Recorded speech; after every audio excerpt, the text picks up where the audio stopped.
A paz do Senhor, tudo bem com vocês? Bom dia, que vocês tenham um dia abençoados. Eu estou entrando aqui novamente para dar continuidade à nossa leitura bíblica, tá? Não vai ser bem um estudo, vai ser uma leitura bíblica para que vocês possam ouvir, para que vocês possam discernir a palavra. Se o Espírito Santo falar, ele falará com vocês, em nome de Jesus, que o Espírito Santo possa me usar para levar uma palavra de conforto e sabedoria para cada um de vocês, amém?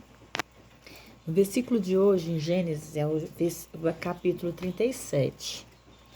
Os sonhos de José. Esses sonhos deu muito o que falar, né? Para quem conhece a Bíblia, conhece a palavra, entende como foi o fato e o sofrimento que José passou por causa desses sonhos, né? Habitou Jacó na terra onde peregrinou seu pai, na terra de Canaã.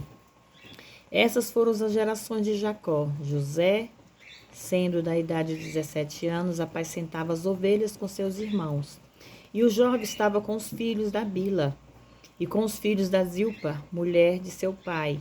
E José informava seu pai da má conduta deles. Aqui quer dizer que tudo o que acontecia, José informava ao seu pai. Ele não estava fazendo fofoca, né, como hoje em dia falam. Ele só estava informando ao pai dele todos os acontecimentos do período do dia. Esses varões estavam na aliança, mas não eram da aliança. Israel, Jacó, amava José mais do que todos os seus filhos. O nome Jacó é usado aqui pelo Espírito Santo como Israel, dando a entender que o que Jacó fazia com respeito a amar José não era incorreto, e sim correto. Alguns afirmam que Jacó causou problema entre seus filhos ao favorecer José. Não é correto. Porque o tinha tido em sua velhice. Isso quer dizer, José foi seu último filho, né? O filho da velhice, o caçula. Como nós hoje, né? Quando nós temos um filho mais novo, a gente quer dar mais atenção a ele, né? Mais preparo, porque os outros já estão vividos, já conhecem a vida. E muitas vezes os irmãos, né? Os filhos não entendem. E lhe fez uma túnica de diversas cores. A túnica foi dada ao filho por aquele sobre o qual a primogenitura foi projetado. O Espírito Santo declarou que ele deveria ser de José e não de Rubem, que na realidade era o primogênito. Quem ocupasse essa posição seria o sumo sacerdote da família, o que em essência José era depois da morte de Jacó. O futuro, como veremos, confirma isto. E vendo os irmãos que o pai o amava mais do que todos eles, aborreciam-no e não falavam com ele pacificamente. Isso é típico, né, dos filhos de hoje também, né, irmãos? Que muitas vezes eles deixam de falar com seus pais ou brigam, né, com seus pais ou ficam zangados com teus pais porque o pai tem mais cuidado com o filho do que com o outro e aquele filho causa inveja, causa ira no irmão. E isso acontece, né, no mundo que nós vivemos hoje. E sonhou José um sonho e o contou aos seus irmãos, e eles vieram e aborrecê-lo ainda mais. Esse sonho foi a causa de toda a intriga dos seus irmãos. E ele lhes disse: ouçam agora este sonho que sonhei. Eis que estávamos atando molhos no meio do campo, e eis que o molho se levantava, estava direito, e que os seus molhos estavam ao redor e se inclinavam ao meu. Nesse caso aqui, era exatamente como foi declarado. O comentário diz quando a isto: José contou este sonho na simplicidade do seu coração, e ao fazê-lo também foi guiado, possivelmente até inconscientemente, mas sobretudo pela providência e pela prepondera, e faria uso do relato deste sonho como um primeiro passo para o seu cumprimento. Quando José teve esse sonho, Deus já tinha projetado na vida dele o caminho dele. Deus já tinha projetado na vida de José algo tremendo. Mas como diz na Bíblia, todos nós... Eita, irmãos, olha só. Eu estou arrupiada aqui. É o Espírito Santo falando. O Espírito Santo falando que quando Deus tem algo projetado na vida do ser humano, dos seus filhos, ele primeiro faz com que nós passamos pela prova. E assim foi José. José começou naquele momento a passar pela prova que Deus já tinha preparado na vida dele.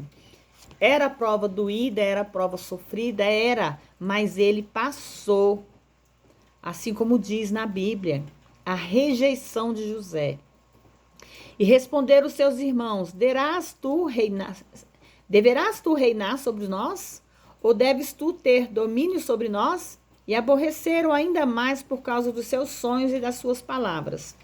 E sonhou José ainda outro sonho e contou aos seus irmãos, dizendo: Eis que sonhei ainda outro sonho, que o sol e a lua e 11 estrelas se inclinavam para mim. E quando contou ao seu pai e seus irmãos, o seu pai lhe repreendeu, dizendo: Que sonho é este que sonhastes? Teremos porventura que vir eu e tua mãe e teus irmãos a se inclinar perante ti em terra? E exatamente o que fizeram depois que José veio a ser a vice-rei do Egito. É exatamente o que Israel também fará no alegre dia vindouro. O pai, os irmãos, a família de José não acreditava que ele estava contando aquelas coisas, que para eles ele estava se vangloriando, ele estava se humilhando os seus familiares. Mas aquilo tudo que estava acontecendo já era Deus anunciando a vitória de José.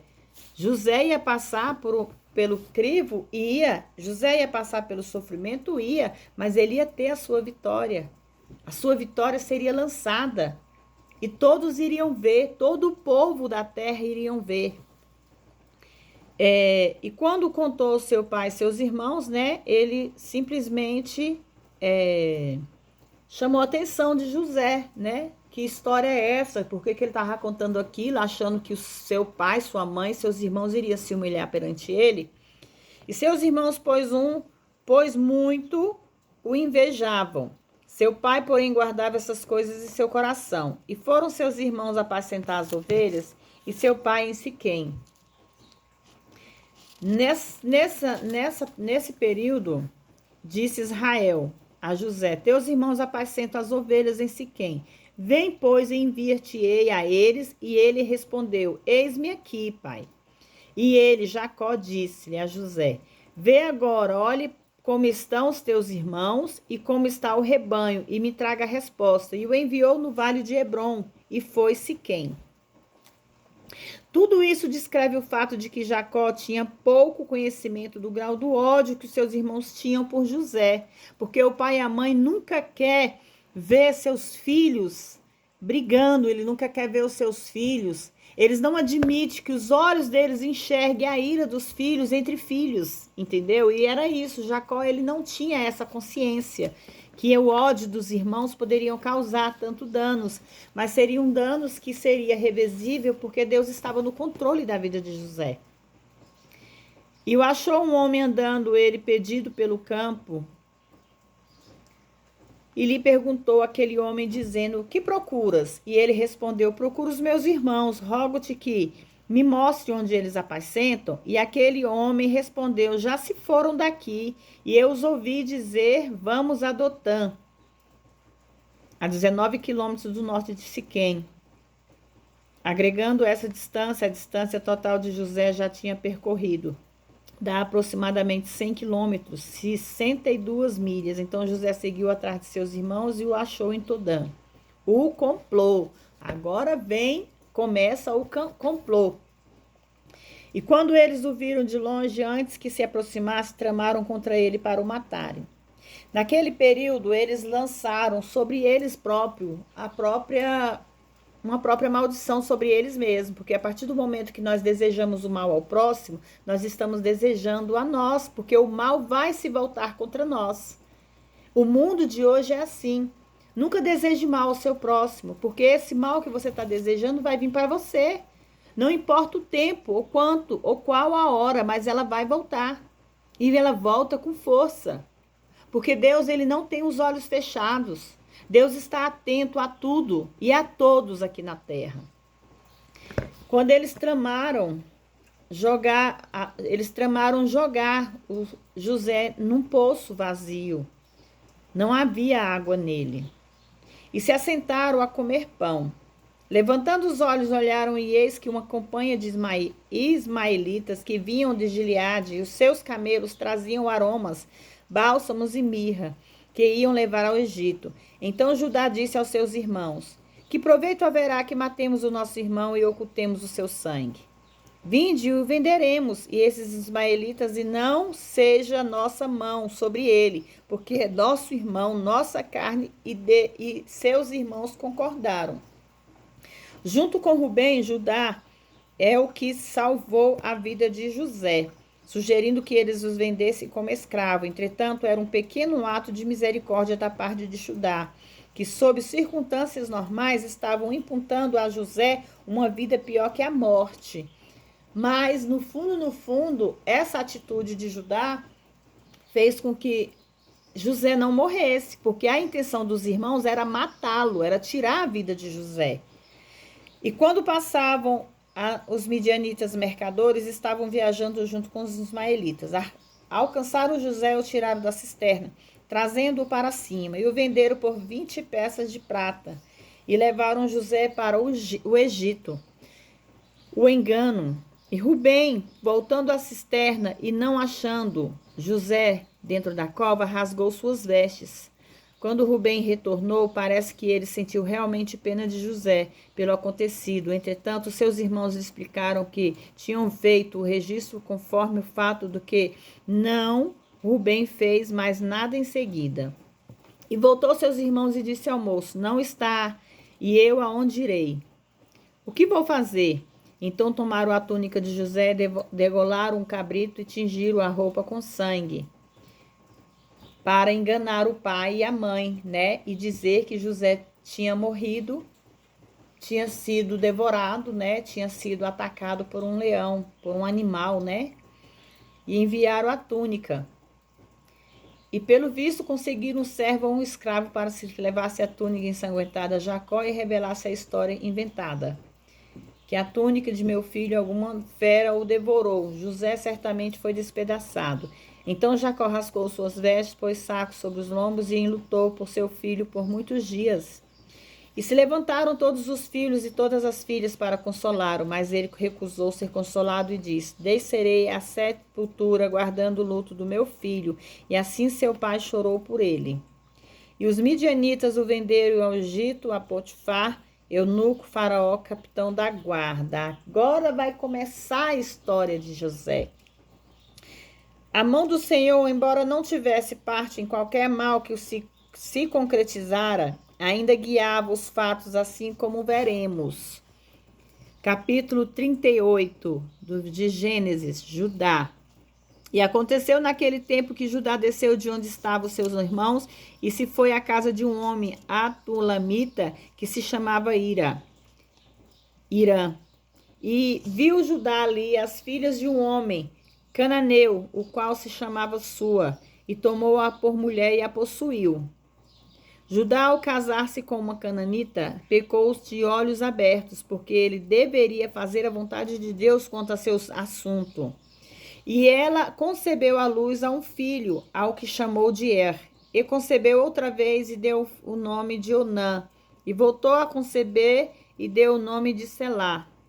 E Judá estava em Quezibe, quando ela deu à luz. A Judá, pois, tomou uma mulher para o seu primogênito a qual se chamava Tamar. Nesse capítulo foi colocado aqui para mostrar a conexão entre Cristo e o seu precursor, Judá.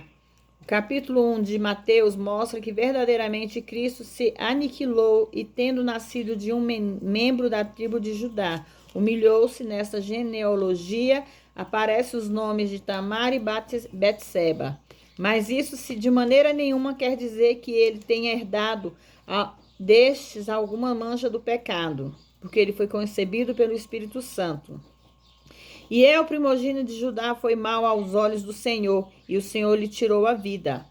Então Judá disse a Onã, mulher, toma a mulher do seu irmão e casa-te com ela, e suscita descendentes do seu irmão. E sabendo Onã que a descendência não havia de ser para ele, acontecia que quando possuía a mulher de seu irmão, derramava o sêmen na terra, para não dar descendência ao seu irmão. E isto muito desagradou aos olhos do Senhor, pelo que também tirou-lhe a vida.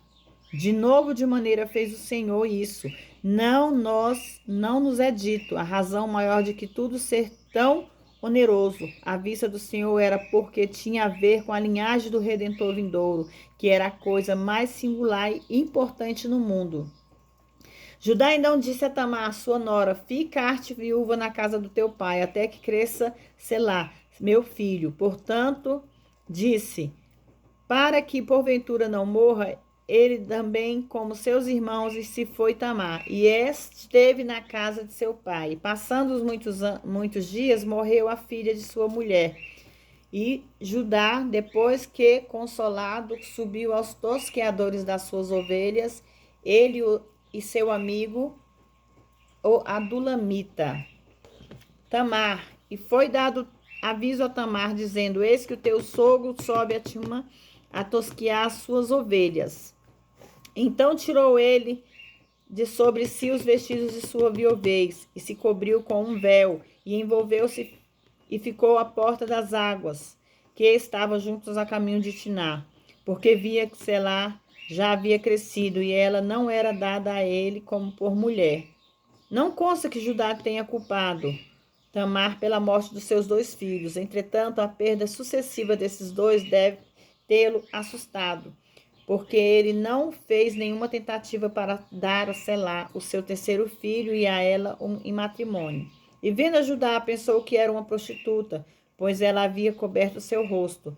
E logo dirigiu-se a ela no caminho e disse-lhe, vem, pois agora deixa-me possuir-te, porquanto não sabia que era a sua nora.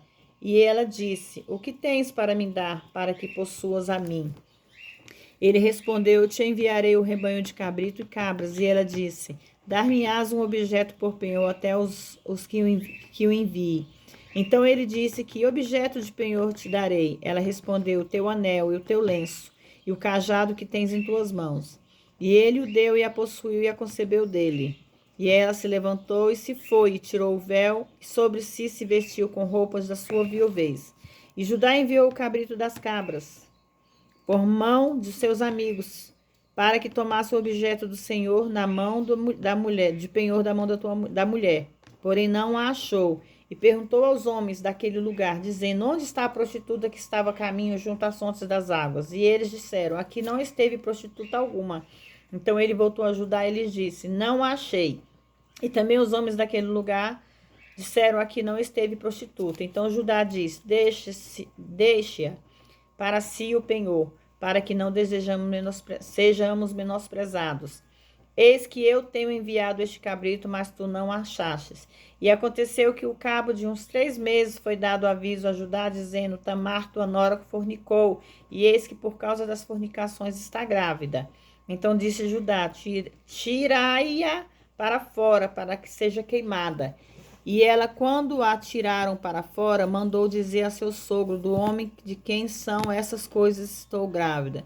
E disse mais, olhe, agora que quem são essas coisas, o anel, o lenço e o cajado. Então Judá os reconheceu e disse, mais justas ela do que eu, porquanto não a tenho dado a Selá, meu filho, e nunca mais a conheceu. E todos os modos dos filhos eram dele, e Tamar já era da família patriarcal. Os gêmeos, e aconteceu que o tempo de dar luz, eis que havia gêmeos em seu ventre. E aconteceu que quando dava luz, quando dava luz, um tirou a mão para fora, e a parteira tomou e atou a tua mão com um fio vermelho, dizendo, este saiu primeiro. Mas aconteceu que quando o menino tirou a sua mão, eis que o seu irmão saiu, e ela disse, como tu tens rompido sobre ti, é a rotura, e chamou o seu nome de Pérez, porque era o primogênito. E depois saiu o seu irmão, que tinha em sua mão o fio vermelho, e o chamou o nome de Zerá. Capítulo 39, José. José foi levado ao Egito e comprou Potifar, eunuco de Faraó, capitão da guarda, varão egípcio da mão dos ismaelitas que o tinham levado lá. Mas o Senhor estava com José e foi um homem próspero e estava na casa do seu senhor egípcios. As bênçãos. E viu o Senhor que o Senhor era com ele e que tudo o que ele fazia, o Senhor fazia prosperar em sua mão. Potifar tinha mais bom senso que a maioria dos cristãos modernos. Ele viu que a mão do Senhor estava sobre José e aproveitou-se disso, assim como deveria fazer. Infelizmente, muitas vezes a igreja responde com inveja e consequência. Criam obstáculos enormes na obra de Deus por tais ações e atitudes. Assim achou José graça aos seus olhos e o servia, e lhe fez mordomo sobre a casa, e entregou em seu poder tudo o que tinha. E aconteceu que desde quando lhe deu o encargo sobre a sua casa e sobre tudo o que tinha, o Senhor abençoou a casa do egípcio por causa de José. E as bênçãos de José foi sobre tudo o que tinha, tanto na casa como no campo. E deixou tudo o que tinha nas mãos de José, de maneira que nada sabia do que estava com ele, a não ser o pão que comia. E era José, belo semblante, formoso. E aconteceu depois dessas coisas que a mulher do seu senhor pôs os olhos em José e disse: Deita-te comigo. Porém ele não quis, e disse à mulher de seu senhor: Eis que o meu senhor não se preocupa comigo, das posses da sua casa, e entregou em minha mão tudo o que tem. Nessa casa não há outro maior do que eu, e nada que me recusou e não será ti. Porquanto tu és sua mulher, como pois faria eu grande mal e pecaria contra Deus? A gratidão a seu amo, que tinha posto tudo em suas mãos, respeito à mulher, sabendo que ela era esposa de Potifar, e temor a Deus. Tudo isso José colocou perante Deus, porque Deus já sabia de tudo que José ia passar ali. Deus já estava a par de todas as tentações, todas as coisas injustas, de tudo que José passaria. Mas Deus já estava preparando a José algo grandioso, que somente Deus sabia naquela face da terra. E aconteceu que, falando ela com José, cada dia eu não escutando ele para deitar-te com ela, para estar com ela. Sucedeu que entrou ele num dia em casa para fazer o seu trabalho e não havia ninguém dos da casa ali. E ela agarrou pela roupa, dizendo: Deita-te comigo. Mas ele deixou a sua roupa na mão dela e fugiu e saiu para fora. E aconteceu que, quando viu ela que ele havia deixado a sua roupa em sua mão e havia fugido para fora, chamou os da casa e lhes falou, dizendo: Olhe, meu marido, Potifar, trouxe-nos um homem hebreu para encarnecer de nós. Veio ele a mim para deitar-se comigo, e eu gritei com grande voz, e vendo ele que eu levantava minha voz, deixou junto a mim sua roupa e saiu fugindo para fora. E ela pôs junto a si a roupa dele, até que veio ao Senhor, a sua casa. Então ela falou as mesmas palavras, dizendo: Servo hebreu que nos trouxeste veio a mim para me desonrar. E como eu levantei a minha voz, ele saiu fugido. A prisão. E aconteceu que, ouvindo o seu senhor as palavras de sua mulher que lhe falava, dizendo assim: Me tratou o seu servo, acendeu-se o seu furor. E tomou o seu senhor José e o entregou à casa dos cárceres, onde estavam os detentos do rei, e estava ali a casa do cárcere. Mas o Senhor estava com José e estendeu sobre ele a sua misericórdia e lhe deu a graça dos olhos dos principais da casa do cárcere. E o principal da casa do cárcere entregou à mão de José todos os presos que havia naquela prisão e ordenou tudo o que se fazia ali. E o principal cárcere não teve cuidado de nenhuma coisa que estava na mão dele, porque o Senhor era com ele, e tudo o que ele fazia, o Senhor prosperava. Na prisão, logo lá na prisão, quando José foi lançado na prisão, Deus já usou o carcereiro, né? O principal carcereiro, para que tenhasse bons olhos a José, que foi quando ele entregou todo o cárcere nas mãos de José. José já se tornou um tipo de líder, né? Ali ele já se tornou um líder, que ele tomava conta dos presos que estavam ali, das pessoas que estavam presas. Então ali Deus já começou a trabalhar na vida de José. Ali José já começou a perceber que mesmo saindo dos olhos do rei, que ele também era um líder, né? Que ele tomava conta de tudo que era do rei. Na prisão ele se tornou líder também, que ele cuidava dos presos, ele levava comida, ele levava água, ele cuidava da prisão. Então ele se tornou um tipo de carcerário líder. Deus já estava trabalhando na vida dele ali, que era o principal, ele era o principal do cárcere. No capítulo 40, os sonhos. Aconteceu depois dessas coisas que copeiro do rei do Egito e o seu padeiro ofenderam o seu senhor e o rei do Egito. Indignou-se Faraó muito contra os seus oficiais e os prenderam. O padeiro e o copeiro foram para a mesma prisão onde estava José. E ambos os padeiro e o copeiro tiveram um sonho. Eles foram presos, né? E eles tiveram um sonho em uma mesma noite, cada um conforme a sua interpretação. Aí eles queriam que alguém interpretasse os sonhos que eles tiveram, que foram os sonhos que eles não conseguiam entender. Um era o copeiro, o outro era o padeiro, mas nenhum deles entendia o sonho que eles tinham tido aquela noite. Ali já era um aviso. Deus já estavam trabalhando na volta de José. José ia voltar muito mais alto da sua liderança. O sonho do copeiro. Então o principal dos copeiros contou o sonho a José e lhes disse que sonhava com a videira diante dele, e a videira tem 3 sarmentos, e ela como que brotava a sua flor, saía, os seus cachos amadureciam em uvas. E a taça de Faraó estava em minha mão, e tomava as uvas, estremiam na taça de Faraó, e dava em tua taça a mão de Faraó. Então disse José: essa sua interpretação, os 3 sarmentos são 3 dias. Ao cabo de 3 dias, Faraó te fará levantar a cabeça e restituirá o teu posto. E darás a taça a Faraó em sua mão, como estavas acostumado quando eras copeiro. Aqui ele já quis dizer que o copeiro ele iria voltar a servir Faraó, e que aquele sonho que ele teve foi uma visão do que iria acontecer, que ele ia continuar servindo Faraó. A petição de José: porém, lembra-te de mim quando te for bem, e te rogo que uses a de misericórdia comigo, e faças menção de mim a Faraó, e me faças sair desta casa. Porque, na verdade, é que fui sequestrado da terra dos hebreus, e tão pouco aqui tenho feito algo para que pusesses no cárcere. Nos versículos 14 e 15, registra o fato de que José nunca acusou seus irmãos. Ele simplesmente disse que foi sequestrado. Do mesmo modo, Jesus não veio para condenar, e sim para salvar.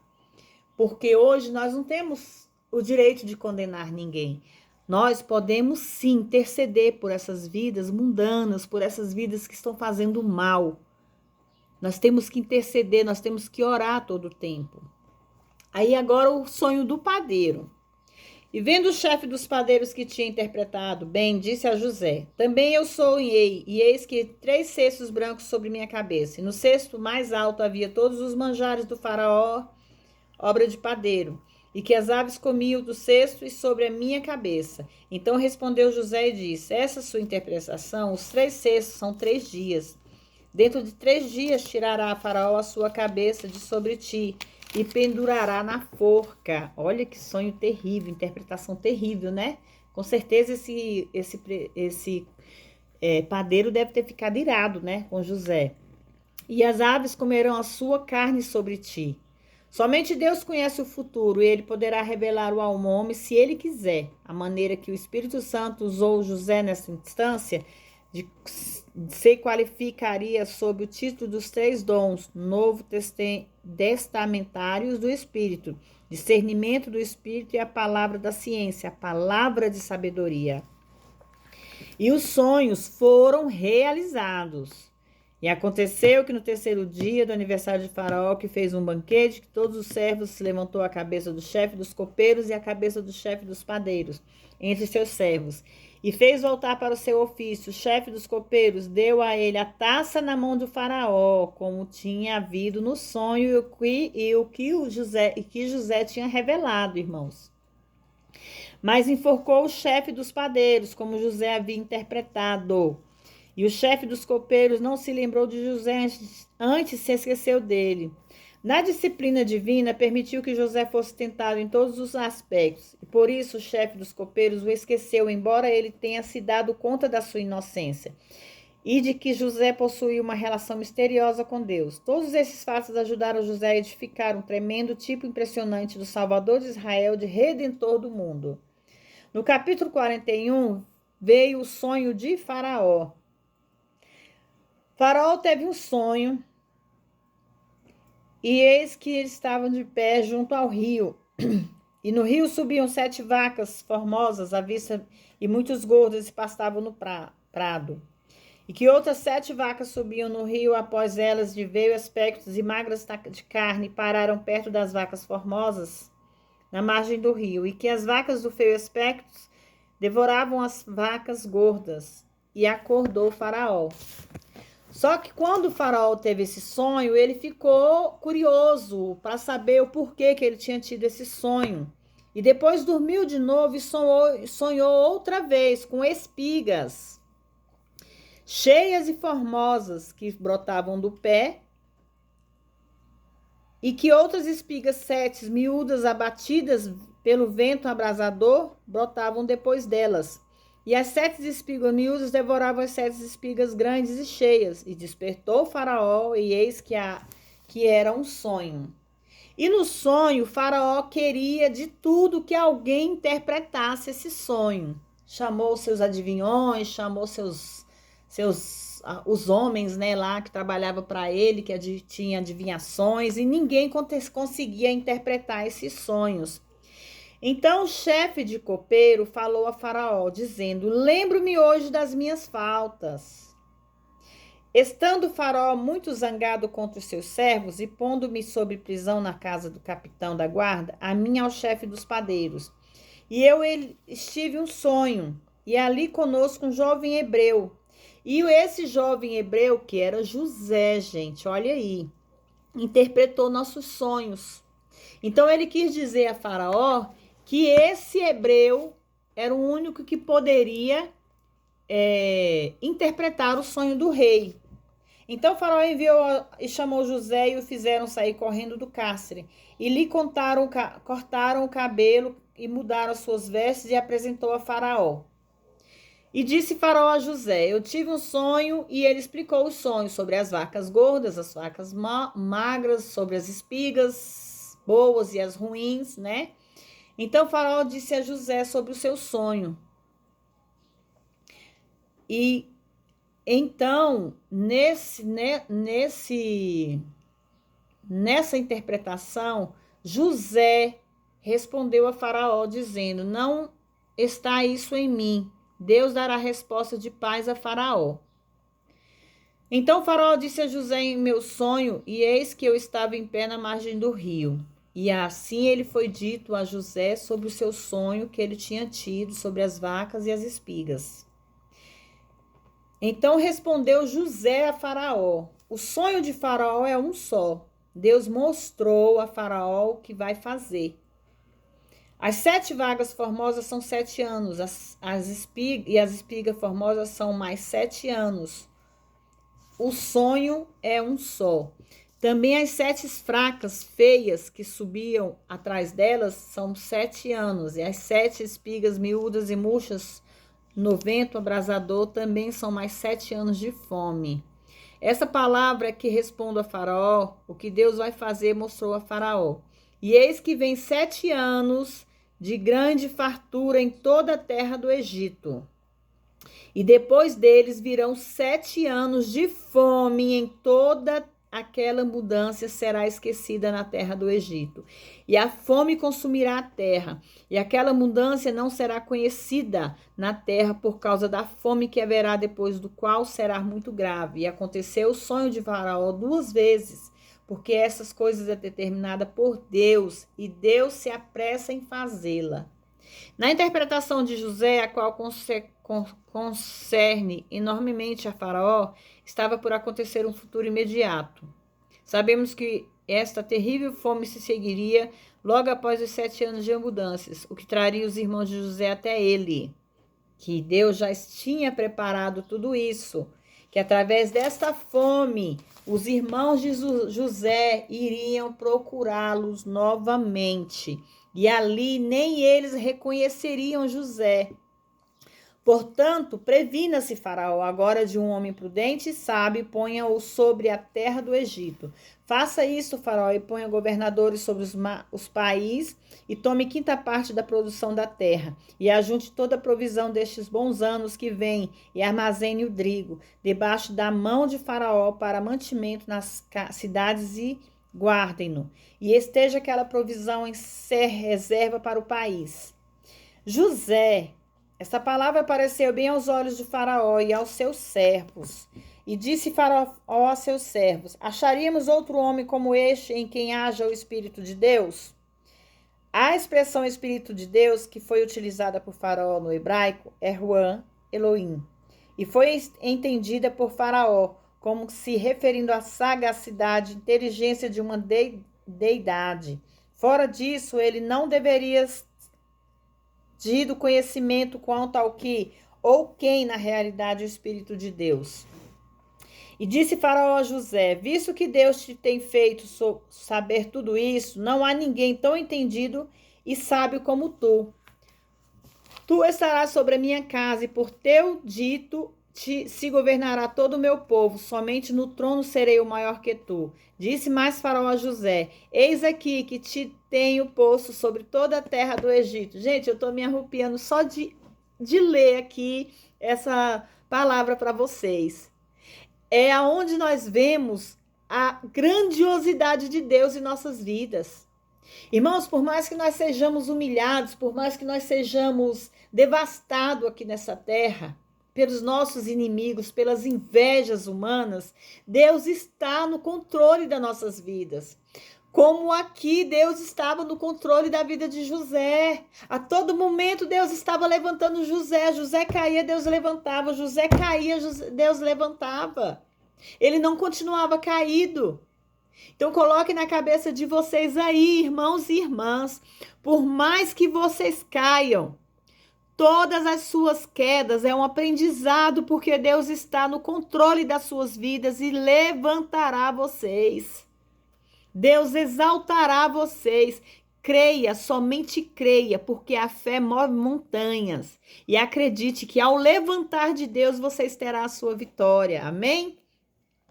E o fez subir em seu segundo carro que tinha, e apregoaram diante dele: dobrem o joelho, e assim o pôs sobre toda a terra do Egito.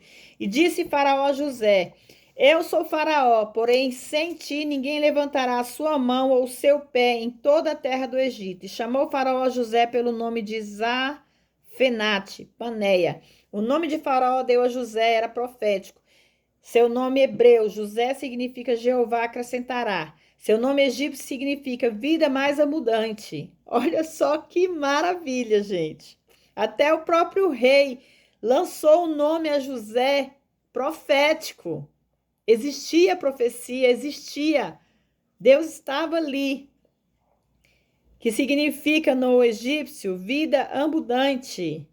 Portanto, em essência, os dois nomes significam Jeová, acrescentará vida mais abundante, o que descreve também Cristo. Porque por mais que aquele povo amasse os ídolos, por mais que aquele povo tivesse aquelas estátuas, aquelas pedras, aquelas coisas tudo como ídolos, no fundo ali, Deus sempre provia, Deus sempre vinha com provisão. E mesmo que eles não quisessem acreditar, eles sabiam que tinha a mão de Deus. Não eram os deuses dele, era Deus que fazia. Deus fazia acontecer. e lhes deu por mulher a Asenate, filha de Potifera,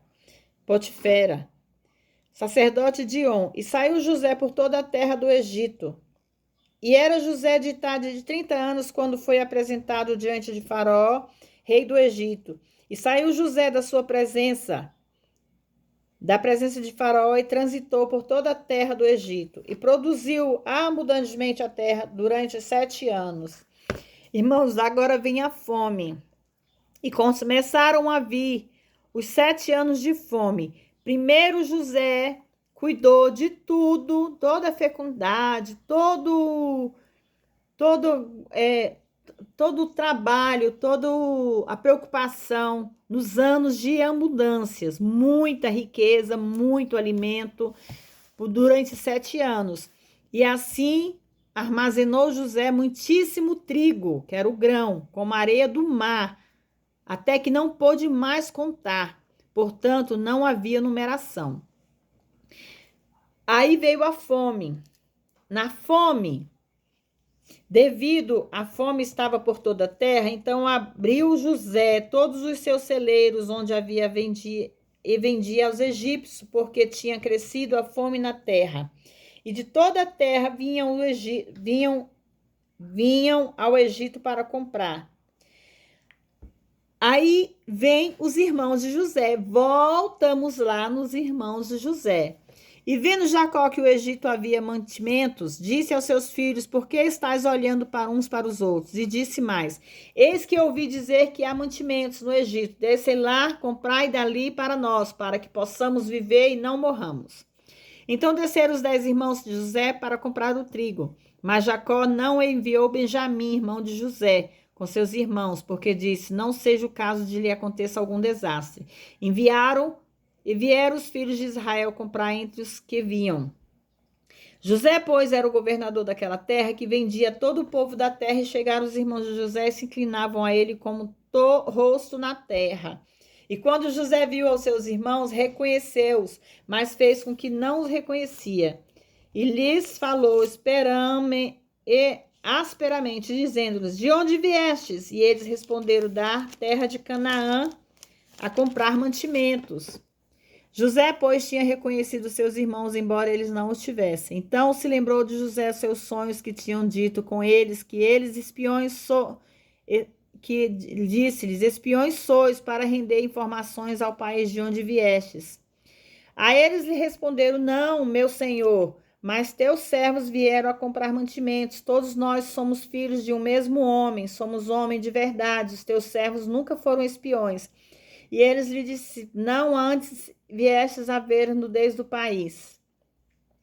Nisto, provados pela vida de Faraó, que não sairão daqui, a não ser quando o irmão menor vier aqui.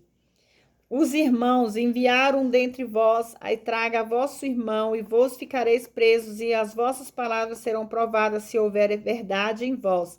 E se não, pela vida de Faraó, vós sois espiões. E os ajuntou no cárcere por 3 dias.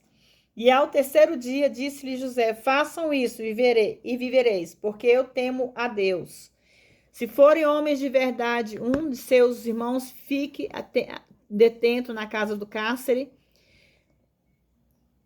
e vós ireis levar o alimento para a fome de vossa casa. Mas tem que me trazer o vosso irmão menor, e serão verificadas as suas palavras, e não morrereis. E eles o fizeram assim. José, ele usou os irmãos, vamos dizer assim, no tempo de hoje, ele aterrorizou os irmãos deles, porque ele queria ver o irmão mais novo e ele queria também rever o pai. Mas até então ele não revelou que seriam seus irmãos. E diziam um ao outro: verdadeiramente pecamos contra o nosso irmão, pois vimos a angústia da sua alma, quando nos rogava, e não o ouvimos. Por isso veio sobre nós esta angústia. Então Rubem lhe respondeu, dizendo: não vos falei, eu disse: não pequeis contra o jovem, mas não me ouviram. Eis que também o seu sangue é requerido. E eles não sabiam que José os entendia, porque havia um intérprete entre eles. E apartando-se dele, Simeão, Jogou, depois voltou para eles, e lhes falou, e tirou dentre eles a Simeão, e aprisionou à vista deles. E ordenou José que enchesse os seus sacos de trigo, e que devolvesse o dinheiro de cada um deles, pondo a cada um no seu saco, e lhes dessem comida para o caminho. E assim foi feito. E eles puseram o seu trigo, grão, sobre os jumentos e foram dali. E abrindo um deles o saco para dar a comer o jumento e hospedaria, viu, achou o seu dinheiro que estava na boca do seu saco. E disse aos seus irmãos, o meu dinheiro me foi devolvido, e ei-lo aqui no meu saco. Lhes sobressaltou então o coração. Espantados disseram um ao outro, o que é isso que Deus nos tem feito? Realmente eles tinham razão. Era Deus quem lhes estava guiando neste evento, dando a José instruções por todo o caminho, como ele devia dirigir a situação. Entretanto, devido ao pecado deles, o pecado cometido há 20 anos, estavam pensando em Deus de uma maneira muito negativa, não é diferente da atualidade. E vindos a Jacó, seu pai, contaram-lhe tudo o que tinha acontecido. E aquele homem falou asperamente, nos tratou como espiões da terra, e nos lhe dissemos, somos homens de verdade, nunca fomos espiões. E aquele homem, senhor da terra, disse-nos, nisto conhecerei que são homens de verdade, deixem comigo um dos seus irmãos e tomem para a fome de vossas casas e ide. E me tragam o seu irmão menor para que eu saiba que não sois espiões, e sim homens de verdade. E aconteceu que, esvaziando ele o seu saco, eis que no saco estava o maço do seu dinheiro. E vendo eles, o seu pai e os maços com seu dinheiro, tiveram temor. Então seu pai Jacó lhes disse, privastes-me dos meus filhos, José. Já não existe nem Simeão, tampouco Benjamim. Vieram contra mim todas as coisas. E Rubem falou com seu pai, dizendo, farás morrer os meus 2 filhos, se eu não voltar e trazê-lo. Entrega-o em minha mão, que eu o tomarei para ti. E ele disse, não descerá meu filho convosco, porque o seu irmão está morto, e se ele ficou, se lhe acontecerá algum desastre no caminho por onde vão, fareis descer minhas cãs com dor à sepultura. Irmãos, hoje eu vou parar aqui, tá? No versículo 42, e nós vamos dar continuidade na palavra. Se for preciso mais tarde, tá, irmãos? Eu vou entrar aqui, vocês ficam atentos, mas eu vou entrar aqui para dar continuidade. Que aqui no Egito, né? Vai falar sobre o Egito. A fome, porém, era grande na terra, e aconteceu que quando acabaram de comer o trigo, trouxeram o Egito. Disse-lhe seu pai, voltem e comprem para nós um pouco de alimento. Aqui, Deus já começou a trabalhar na vida de José e fazendo com que os irmãos deles chegassem a se redimir, a pedir perdão pelo pecado cometido. Porque, claro que não houve morte, mas para o pai, um senhor de idade, na mente dele, no coração dele, o filho dele estava morto. Então, existia uma morte espiritual. E é através do perdão, é através do arrependimento que a morte é lançada à vida. Porque vai ser aonde o pai deles vão descobrir que o filho dele, tão amado, estava vivo. É uma história muito emocionante, é uma história até gratificante. Porque José, além de ter feito seus irmãos ter temor a Deus e aprender a se perdoar e perdoar, pedir perdão, ele ainda conseguiu, né, novamente abraçar o seu pai. Vamos pular aqui, irmãos, para o capítulo 44, a prova final. Mandou José o mordomo de sua casa, dizendo, encha-se de mantimento os sacos destes homens o quanto puderem. E fizeram assim os filhos de Israel. E lhes deu José carros conforme a ordem de Faraó, e lhes forneceu mantimentos para o caminho. Todos eles deu mudas de roupas a cada um.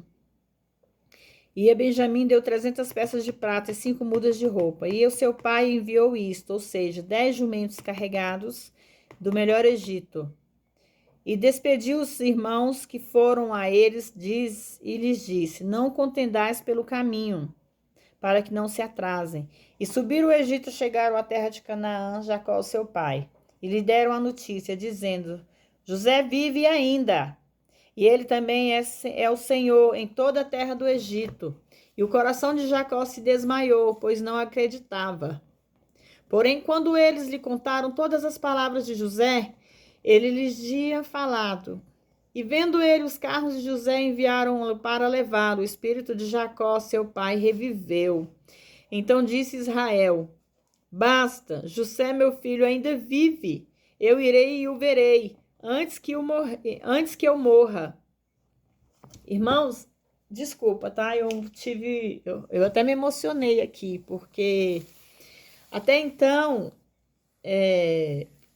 o filho dele, né, para ele, estava morto, não existia mais. Jacó, ele já estava no fim da vida, ele não tinha mais esperança, ele não tinha mais prazer na vida. Ele tinha aquele filho mais novo, mas ainda assim, José falava mais alto no coração dele. E Deus sentia, porque Deus nos conhece, irmãos.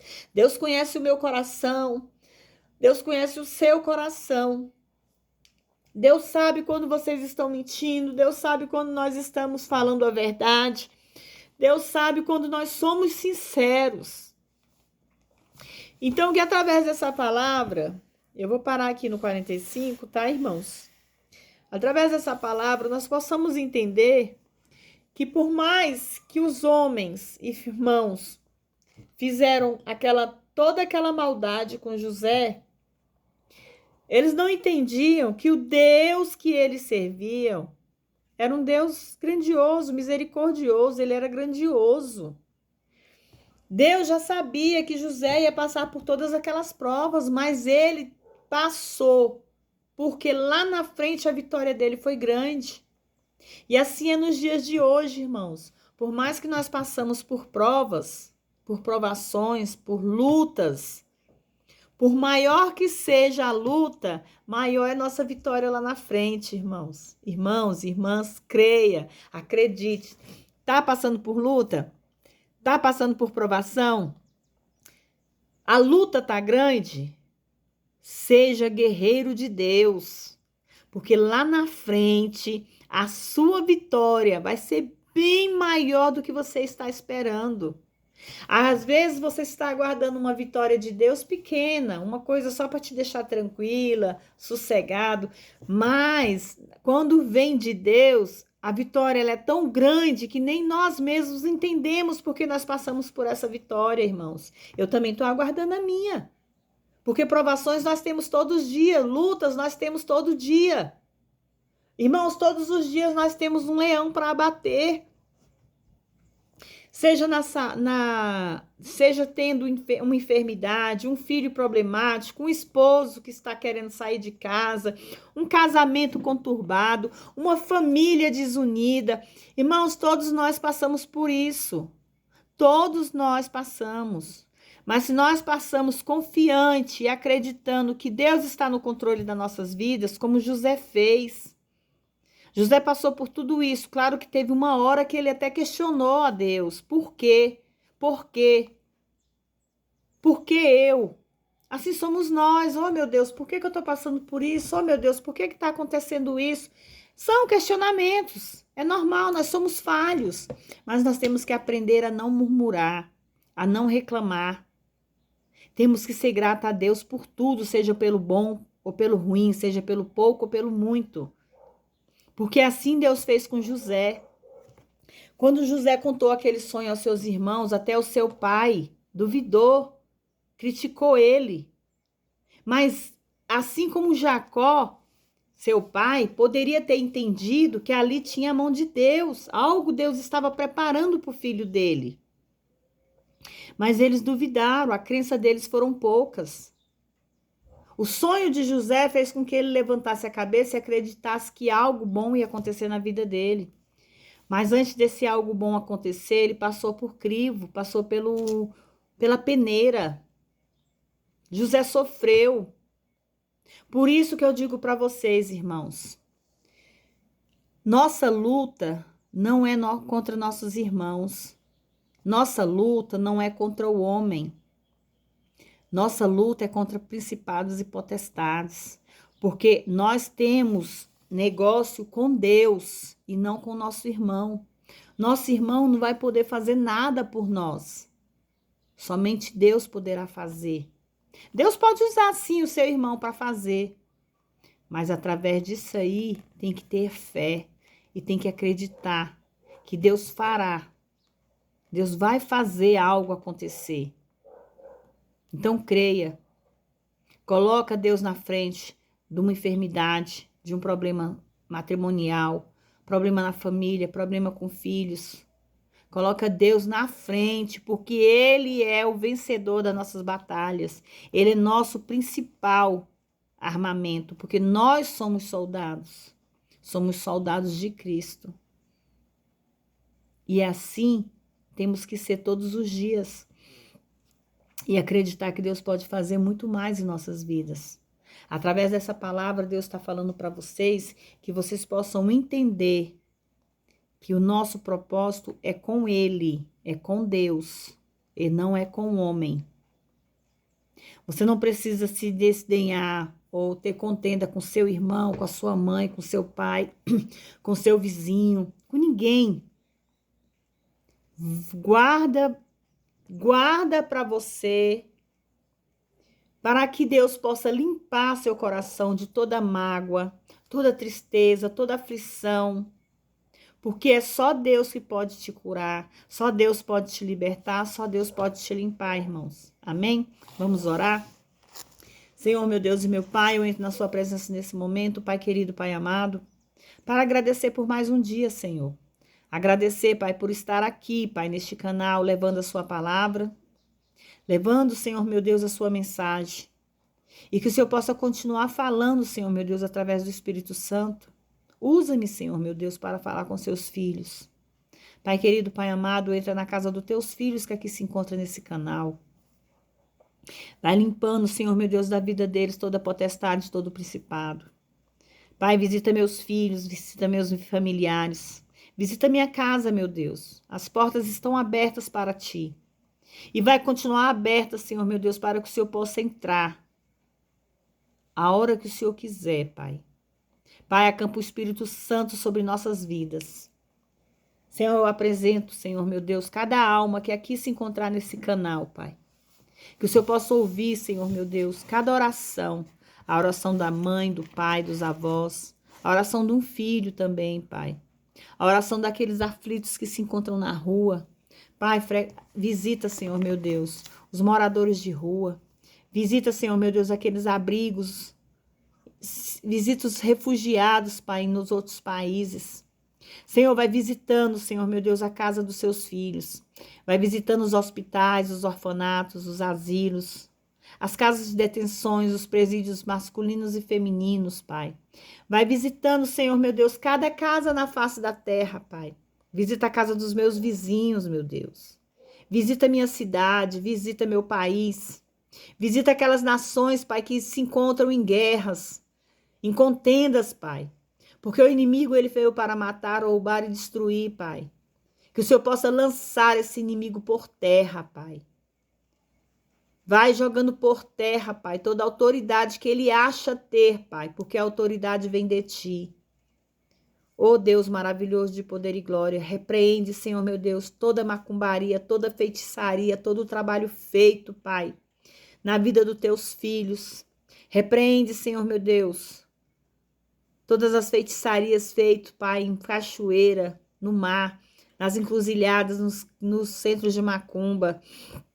Meu Deus, até aquelas mesmo feitas em alimento, meu Deus. Quantas pessoas fazem maldade nos alimentos, Pai, para tirar a vida do seu próximo, Pai. Protege, Senhor, meu Deus, os seus filhos.